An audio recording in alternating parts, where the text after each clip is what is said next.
We are going on to lecture number 6 uh, of the Micro Business Starter Program, and that is looking at the three. So it's lecture 6, 7, and 8 actually, looking at three different types of business. And I think if we can get 6 and 7 done today in the hour that we've got left, that would be outstanding. So we're looking at a retail business, but let's just put the lecture in its context. In the previous lecture we looked at the steps of starting up a business, and we found out that there was a matrix that you have to go through. And a lot of the questions that we looked at in this matrix were things like, what business are you going to be doing? What product are you offering? Why will the customers buy from you? How do you know you're going to make money? And then in a previous lecture, we looked at the most common types of business, and we found that the most common types of business were the retail business. And remember, when we did the needs, wants, and problems, we looked at the basic needs, which are for air and water and food and clothing and shelter. And we found out that the most basic of people's needs can be matched with the most common businesses that we have in our communities, which are generally falling in the retail or the trading business sector. Things like little shops that sell the basic needs that we in South Africa call spaza shops or tuck shops, to food businesses, to businesses that sell either water or cold drinks or something like that. And so these are the common businesses, fruit and veg selling businesses, and they would all fall under the topic of retail businesses. So we're going to look at it quickly, and what are the certain things that have to be there for you to say that there is a retail business. But before we go into that, I want to just sketch the 6 different business types that they are. And we're only going to look at the first 3. So there's the trading business, and this buys and sells tangible products. Now, the word tangible comes from the word touch, and so it's selling products that you can touch, like this or like this pen, something like that. You can actually touch it. Okay. That's a trading business. And by the way, in a trading business, you don't do anything to the product. You just simply have it there for display. So you don't change it in any way. So then you get to the service business. Now, the service business, except for 1 or 2, things like the hairdressing salon and the nail business and the child care business and these type of things. And if you're teaching somebody to a musical instrument, or you tutoring maths or something like that. But the other service businesses are a business that does something for its customers, okay, that are really not seen, but the effects of that business can be seen. So let's just see what those would be. So there would be things like appliance repair. So you've got a lot of appliances that break down, and you take the appliance to the repairer, like a toaster or a kettle or a washing machine or a TV or something like that, and the does something, or the lady does something, but you can't see what they do on the outside, so nothing changes. The TV that you took in is exactly the TV that you brought back. The only difference is where it was not working, or the color was not working, or there were lines on the TV or something. When you plug it in this time and you switch it on, all those lines are gone, or the thing is working properly. So that's what I mean. It's also the plumbing in our houses. So if your toilet blocks up, you call in the plumber. He does something there that you can't really see, but the only difference you notice that whereas when you flush the toilet first, the water piled up and nothing went away, this time you flush the toilet and everything goes. Or else you got a faulty tap and that will not stop leaking. You call the guy in, he changes something in it that you can't really see, and then all of a sudden it is stopped leaking. You have a problem with the electricity in your house, you call a guy in, he does something to plugs or to switches or to the distribution box.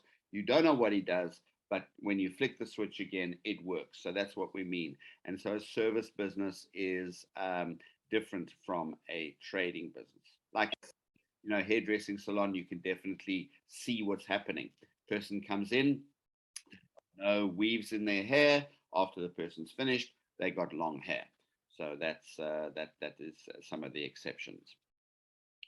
Then you get a manufacturing business. Now, a manufacturing business takes raw materials and makes products from the raw materials so that it becomes the product that is sold.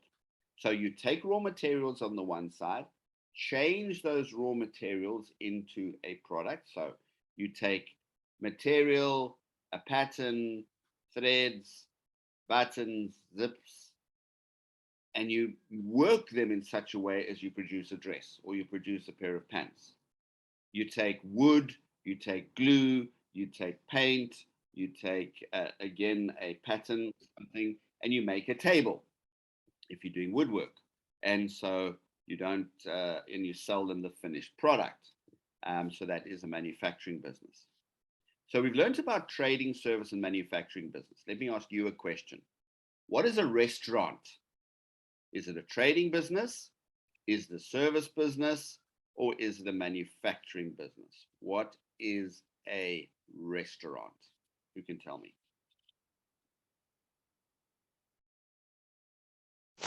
Mr. Chris, a restaurant, I think it's a serving business because it prepares food for people coming in and out. All right, so Mayumba, you say it is a service business. All right, does everybody agree with that? A restaurant, even a fast food place. Who else? So Mayumba said that it is a service business because it serves people that come in and out. Okay, what do some others say? A restaurant.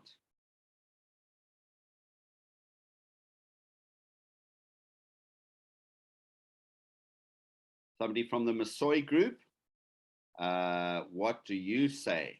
So Precious is writing, it is a service business, okay, in Zambia, right?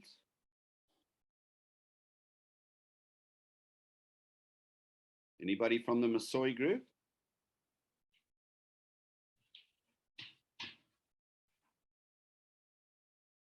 Anybody else think differently?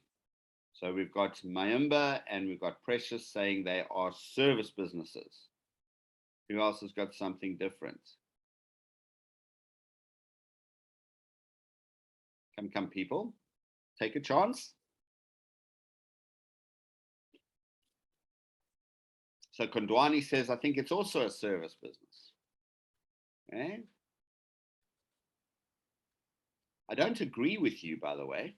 I don't agree with you three. So if I don't agree with you three, or no, let me put it like this. I don't agree fully with you three. So the Masoi business says it's a service business. So Ellie says, what's the question? Ellie, the question is, what is a restaurant? Which area can you fit a restaurant in? Is it a trading business? Is it a service business? Or is it a manufacturing business? That's the question, Ellie.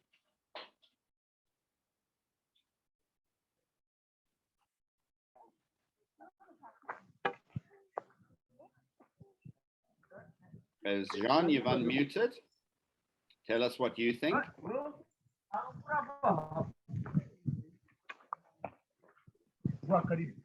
Aje pokwa So now Jackie is saying it is, Ellie is saying it is a trading business. Jackie is saying it's a trading business. And Julia says it is a trading business. And Jackie's reasoning is to say because, and Ellie as well, because it sells a tangible product. Okay, yes. Okay. I don't fully agree with you either. Mr. Chris, Yes. Mr. Chris, wait I for remember, a yes. minute. I think for me, I think it's both a trading and the service business, because when you look at it, it's trading some, it's selling some stuff, and it's also it's also cooking some stuff. You know what I'm talking about. Yeah, I know what you're talking about. Yes, yes, yes. Thank you for that. Thank you for that. I don't disagree, by the way. I don't disagree. So let's see what Lucky says. Lucky says it's a manufacturing business because they buy food from other shops like ShopRite and they make their own food. Yes, Lucky. I agree to a certain point with you.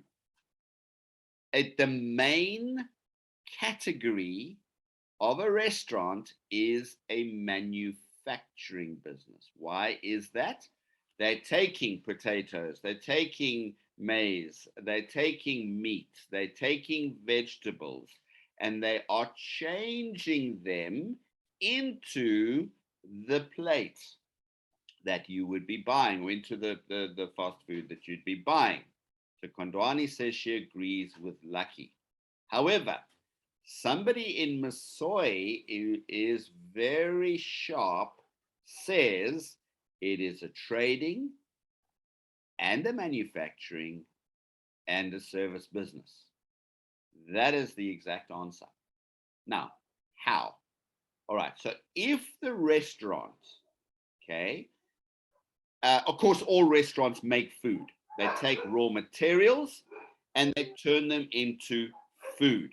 So that is manufacturing. When you take raw materials, you change it and you sell the finished product. So, when somebody orders a steak, chips, and a salad, they're not getting a raw piece of meat, a raw potato, and some lettuce and some tomato and some cucumber and that. They're getting the food that's already prepared.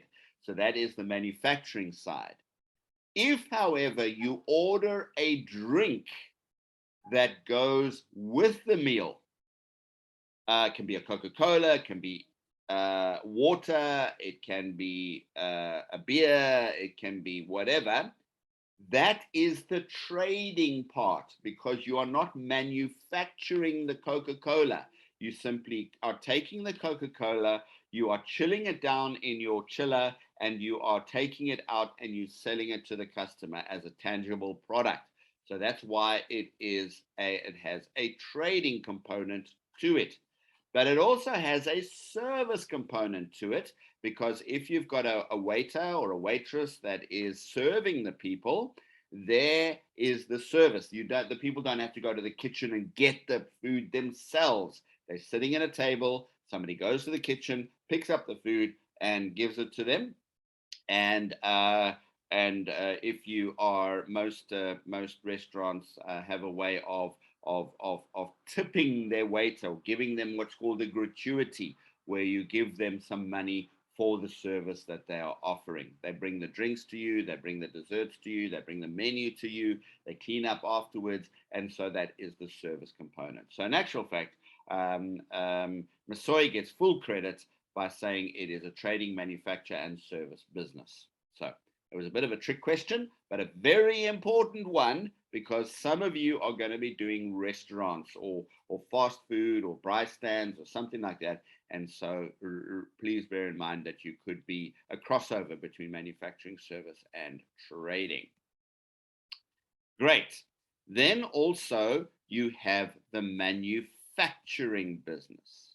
Now, the agricultural business, not manufacturing, agricultural business.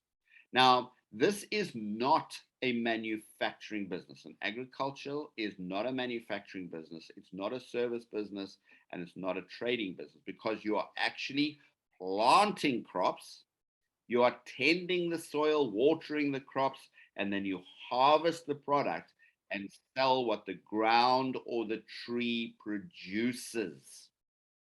Okay, so you are, there is a process involved, and that process is planting, preparing the soil, planting the seed, watering it, and taking out the weeds, harvesting, packing, and selling that.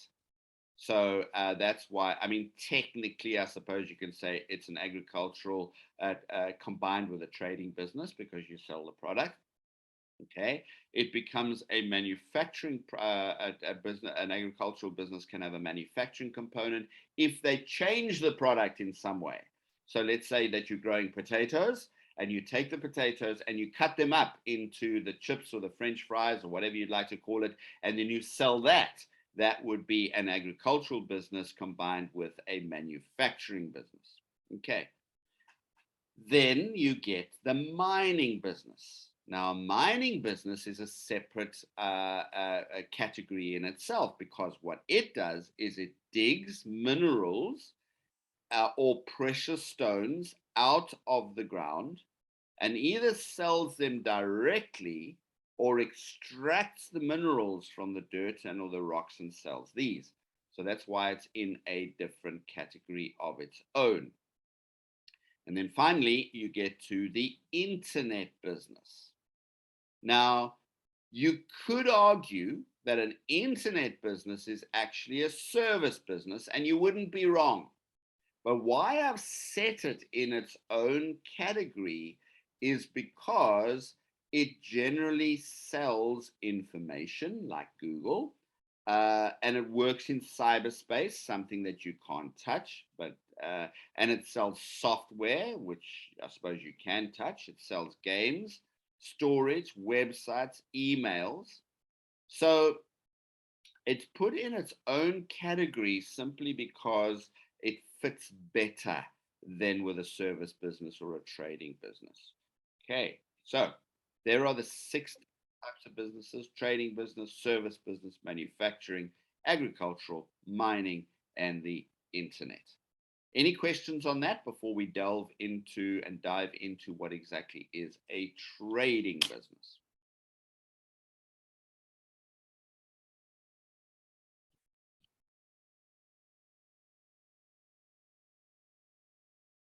Right. Now, what is a trading business and what are trading opportunities? So a trading business is the collective term for a business that simply buys and sells things. So in a trading business, you can do the trading business in one of 3 ways, and depending on what product you're selling. So the first way is that items are bought and sold. You buy something, you sell it. You buy a cell phone, you sell the cell phone. You buy a pen, you sell the pen. You buy shoes, you sell the shoes. You buy clothes, you sell the clothes. Okay, so there are some example: toothpaste, motorbikes, reading glasses, scissors, tools. You can see them over here. You're buying them in their original format, and you are selling them in their original format. So in other words, the reading glasses come in as reading glasses, they're sold as reading glasses. The football comes in as a football, it's sold as a football. So you are just buying and selling. All you are doing is displaying, advertising, and putting what's called your markup on it. Your markup is how much money you are going to make out of it. So if I'm buying the football for, let's say, 30, and I'm selling it for 50, I'm putting 20 on it, and that is called my markup. Okay, that's one way of doing the trading business. The second way is called break bulk. Okay, now think of the meat business, and I'm sorry to use this illustration if somebody is a vegetarian, but basically you are not selling the whole cow, the whole sheep. Okay, because A, it's too difficult to transport. how do you transport? Okay, so I suppose the cow can walk behind you, but then you've got to slaughter the cow, which a lot of people don't know how to do or don't want to do. So if you're buying an already slaughtered cow, how do you transport it? You can't. Okay. Plus, it's going to be very, very, very expensive to buy a whole cow. Plus, if you only have a family of 2 or 3 or 4 or 6, you're not going to eat a whole cow in one meal. So therefore, you've got a storage problem. So we break bulk because it is convenient for our customers.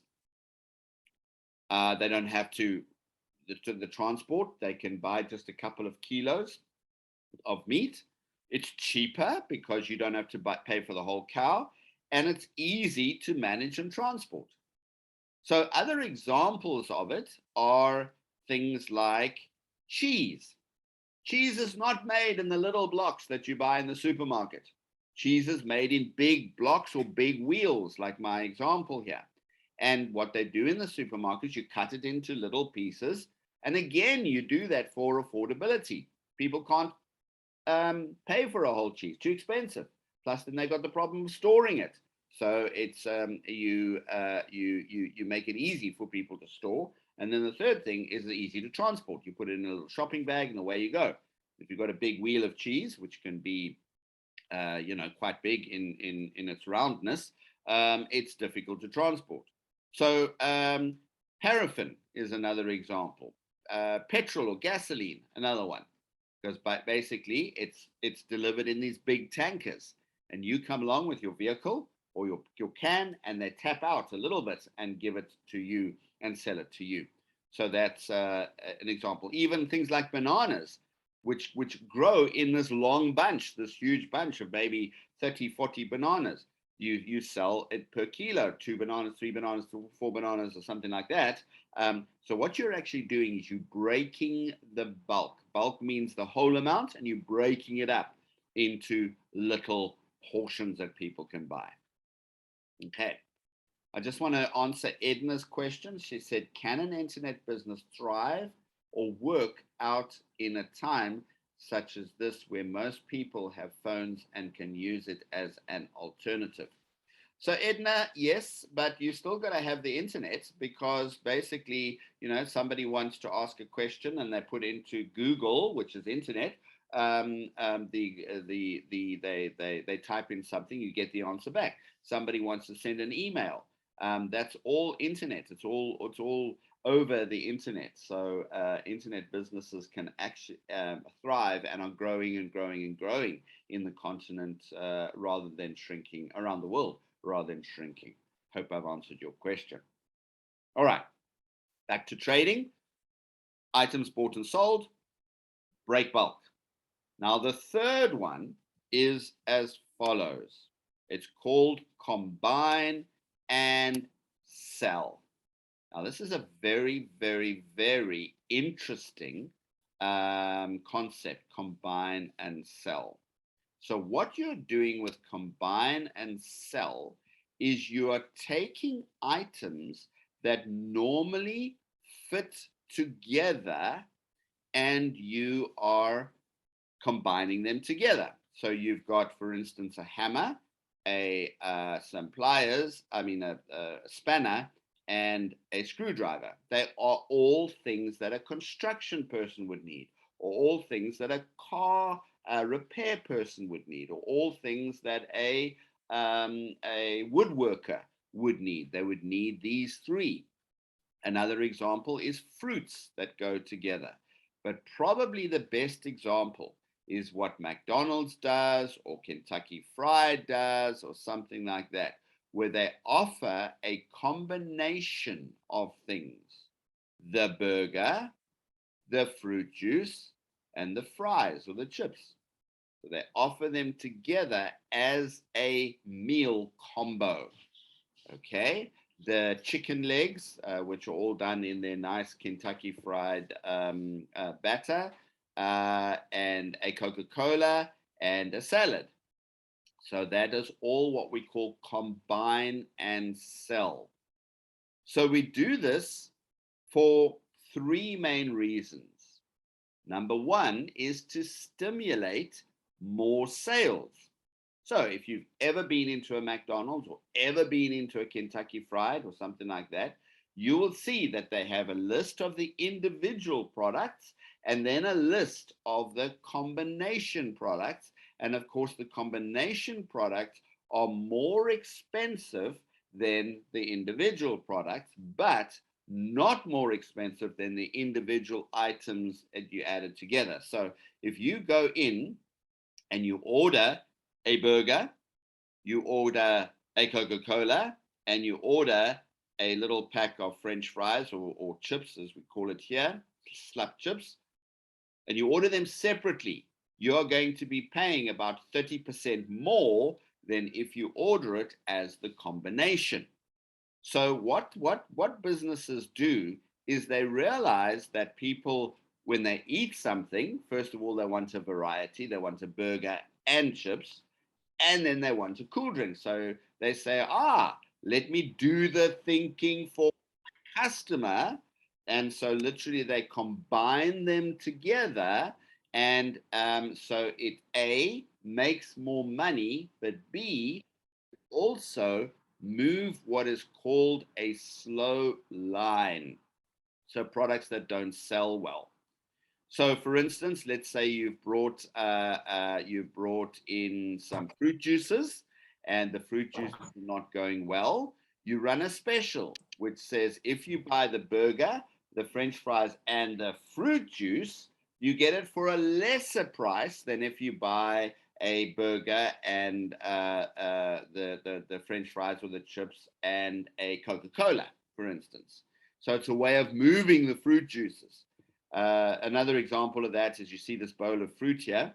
So if you sell an apple, a pear, an orange, and a banana, say, and you find that your pears are not going as fast, so you can combine it as a pack.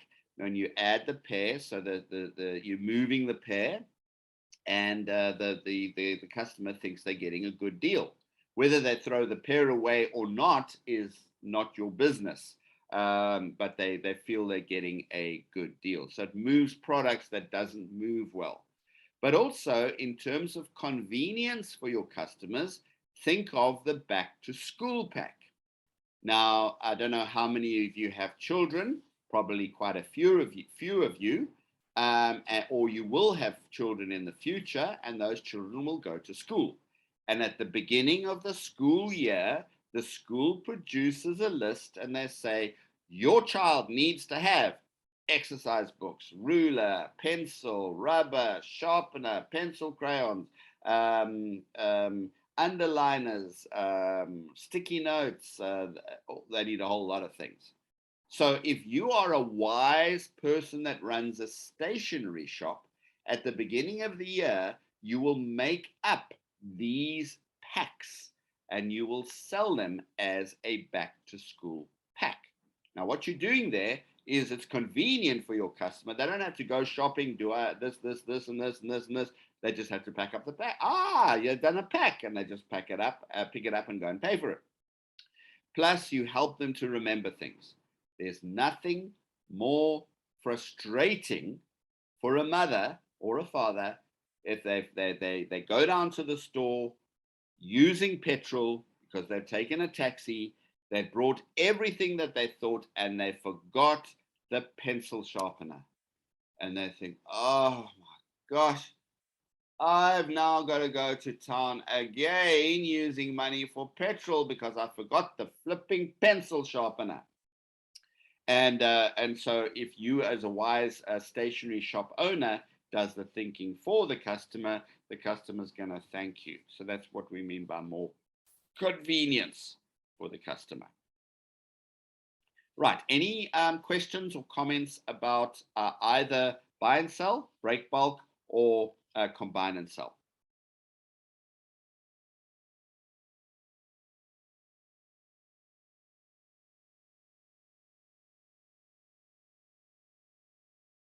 Okay, I'm not seeing anybody raise hands.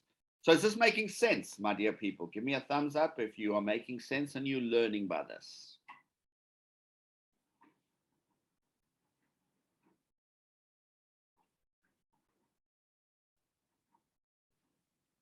Is this making sense and you're learning by it? Thank you. I can see a couple of thumbs up going up. So thank you, both in the chat box as well as on the screen.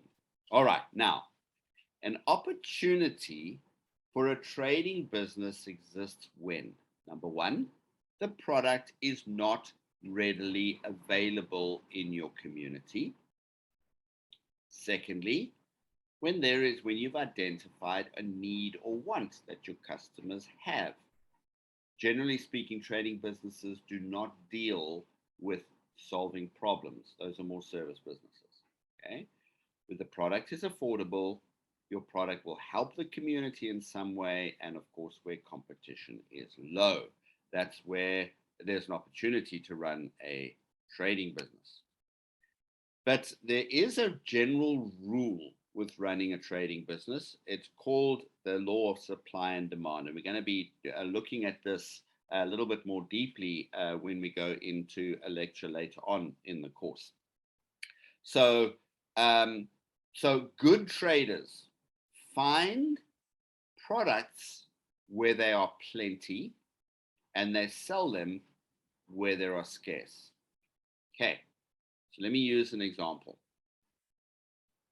Cape Town in South Africa grows a lot of fruit, okay? But it does not grow mangoes and it does not grow avocado pears because avocado pears and mangoes need the type of climate that is in the Masoi region, which is the northeast of the country. Okay, northeast of the country. So if I was a trader selling mangoes and avocado pears, I would take a trip up to the Masoi region with a big truck and I'd fill it with mangoes and with avocado pears, because I'm going to get them cheaper there. Why? Because they're plenty.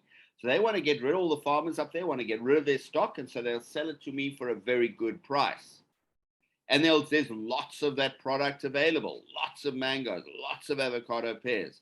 So with my money, because it's cheaper, I can buy more. And then I could even get the product delivered if my order was big enough.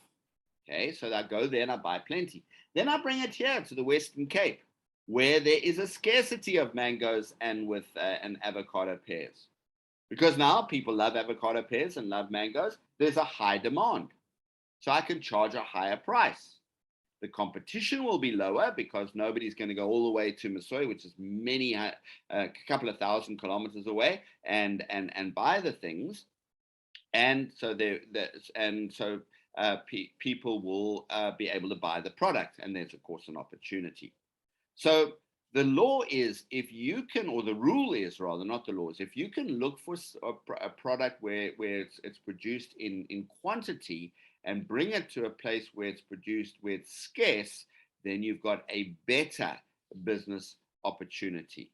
So it's called the law of supply and demand. So successful owners identify areas of short supply and they bring the product from different parts of the country or the world even to that place. Okay, just something to bear in mind. And then to round off or to finish off the lecture on running a retail business or a trading business, what are the inputs needed for a trading business? So number one, these are the most simple businesses to run. You don't need many skills, but you do need a fair amount of money to buy stock and maybe some equipment. Like, for instance, if you are doing a restaurant, you've got to do you've got to have a cold storage. You've got to store the meat, you've got to store the vegetables so they don't go off. So that's where you need the equipment. And you need knives and you need all sorts of things, fryers and stoves and that. So, but mind you, I'm now mixing my businesses because it is a manufacturing business. So let me rather say, if you're doing a cold drink filling business, people like their cold drinks cold. And so that's when you need the equipment. All right. So, but generally speaking, most trading businesses don't need very specialist equipment. Okay.